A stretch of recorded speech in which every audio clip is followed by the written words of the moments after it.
जब मां पार्वती बनी लाखों मधुमक्खियां। एक ऐसी कथा जो रोंगटे खड़े कर दे।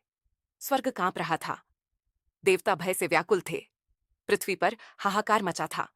कारण था अरुणासुर, एक ऐसा असुर जिसकी शक्ति के आगे देवता भी असहाय थे।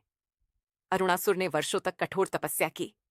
उसकी तपस्या से प्रसन्न होकर ब्रह्मा जी प्रकट हुए और वरदान मांगने को कहा।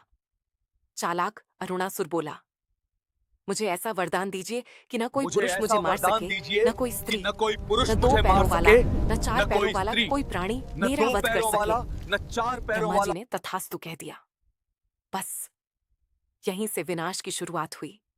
वरदान पाकर अरुणासुर अहंकार में चूर हो गया।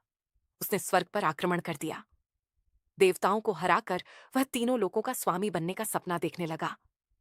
मंदिर टूटने लगे, यज्ञ रुक गए, ऋषि मुनि जंगलों में छिपने लगे। पूरा ब्रह्मांड भय के अंधकार में डूब गया। जब हर उपाय विफल हो गया, तब सभी देवता कैलाश पहुंचे। उन्होंने मां पार्वती से प्रार्थना की, जगत हे जननी, जगत जननी, अब केवल आप ही अब हमारी रक्षा केवल कर सकती हैं। आप ही मां हमारी पार्वती रक्षा कर शांत थीं, सकती हैं। लेकिन उनकी आंखों में अग्नि प्रज्वलित हो चुकी थी। उन्होंने ध्यान लगाया और दिव्य मुस्कान के साथ कहा, जिसे पुरुष या जिसे स्त्री पुरुष नहीं या मार स्त्री सकते, नहीं मार सकते, जिसे जिसे दो या दो चार या पैरों वाला चार पैरों नहीं मार वाला नहीं मार सकता, सकता, उसे मैं उसे उस मैं रूप में उस रूप में समाप्त समाप्त करूंगी करूंगी जो उसके वरदान से परे जो हो। उसके वरदान से अचानक परे हो। आकाश में गर्जना हुई। मां पार्वती का स्वरूप बदलने लगा।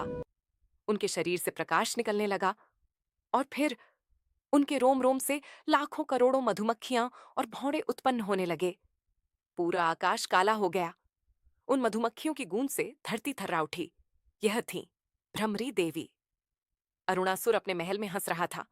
उसे विश्वास था कि कोई उसे नहीं मार सकता।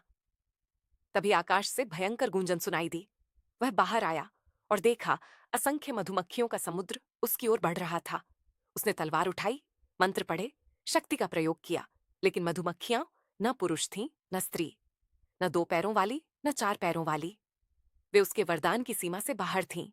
कुछ ही क्षणों में वे उसके ऊपर टूट पड़ी, टंक पर टंक, वार पर वार, और अंततः अरुणासुर धराशायी हो गया। उसका अहंकार, उसका अत्याचार, सब समाप्त। जैसे ही अरुणासुर मरा, आकाश स्वच्छ हो गया। मधुमक्खियां प्रकाश में विलीन हो गईं और मां पार्वती अपने दिव्य स्वरूप में प्रकट हुईं। देवताओं ने झुककर प्रणाम किया। संपूर्ण सृष्टि ने राहत की सांस ली।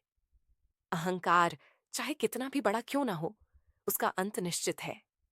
ईश्वर की शक्ति असीम है। वह हर परिस्थिति का समाधान ढूंढ लेती है। कभी कभी सबसे छोटी दिखने वाली शक्ति भी सबसे बड़ी विजय दिला सकती है। इस अद्भुत रूप में मां को भ्रमरी देवी कहा जाता है। वह शक्ति जो लाखों मधुमक्खियों का रूप लेकर अधर्म का अंत करती है।